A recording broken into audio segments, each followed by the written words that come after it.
lemon ay mababa sa calories at carbohydrates.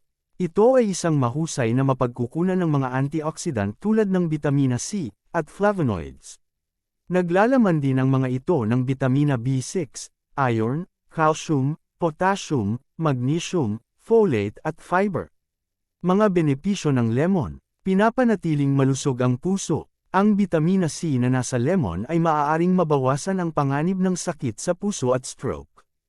Ang lemon ay naglalaman ng mataas na antas ng dietary fiber, na nagpapababa ng LDL o masamang cholesterol, isang panganib na kadahilanan para sa sakit sa puso. Ang hibla at mga compound ng halaman sa lemon ay nagpapababa ng mga antas ng cholesterol sa dugo.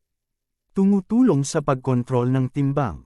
Ang lemon ay naglalaman ng pectin fiber, na lumalawak kapag nalunok at nagpaparamdam sa iyo na busog at hindi gaanong gutom.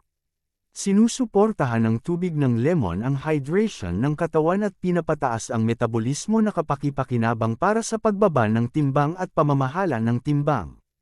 Pinipigilan ng kidney stones. Ipinakita ng ilang pag-aaral na pinipigilan ng lemon juice ang pagbuo ng mga bato sa bato.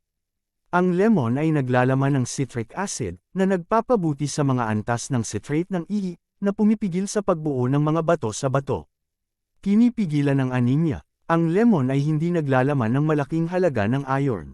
Ngunit ang bitamina C sa lemon ay tumutulong sa iyong katawan na sumipsip ng mas maraming iron mula sa mga halaman tulad ng berdeng madahong gulay.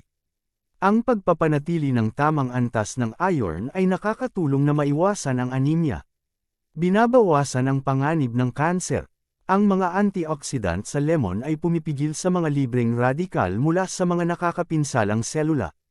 Ang isang compound na tinatawag na D-limonene, sa lemon ay may mga anti-carcinogenic properties. Natuklasan ng ilang pag-aaral na ang mga taong kumakain ng mga citrus fruit tulad ng lemon ay may mas mababang panganib ng pancreatic at colon cancer. Nagpapabuti ng digestive health. Ang lemon ay naglalaman ng mataas na dami ng dietary fiber. Ang fiber, lalo na ang natutunaw na fiber, ay nakakatulong sa pagpapagaan ng paninigas ng dumi at marami pang ibang gastrointestinal na isyo at kakulangan sa ginhawa. Ang mga lemon ay naglalaman ng mataas na antas ng citric acid, na nagpapasigla sa paggawa ng acid sa tiyan at tumutulong sa panunaw ng pagkain. Pinapalakas ang antas ng enerhiya. Ang potassium sa lemon ay nakakatulong sa paggana ng utak at nerve at pinapanatili kang alerto. Maaari rin itong mabawasan ang pagkabalisa at depresyon.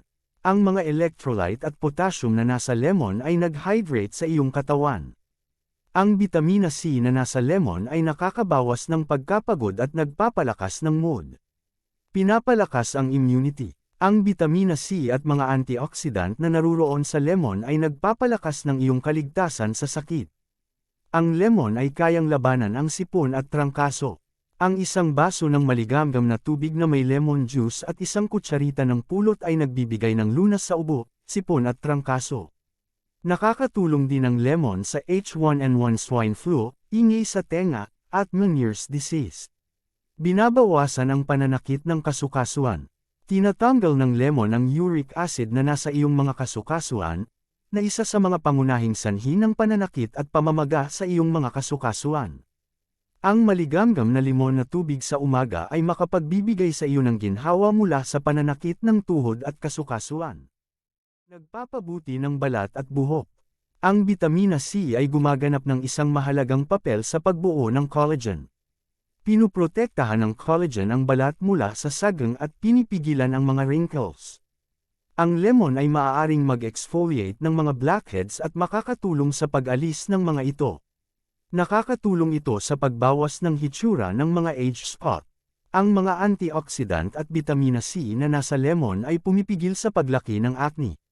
Ang pag-inom ng maligamgam na tubig na lemon sa umaga ay nakakatulong sa pag-alis ng mga toxic sa katawan. Kung kumain ka ng masyadong maraming mga limon, ang citrus sa mga limon ay maaaring magpahina sa iyong enamel, na nagdaragdag ng iyong panganib ng pagkabulok ng ngipin. Ang citrus ay maaari ding maging sanhi ng mga problema para sa mga taong may gastroesophageal reflux disease, GERD.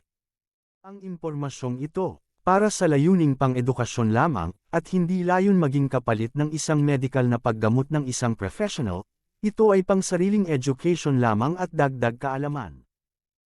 Sa mga taong nahilig na madagdagan ang kanilang kaalaman, magbasa o higit pa. Maraming salamat po.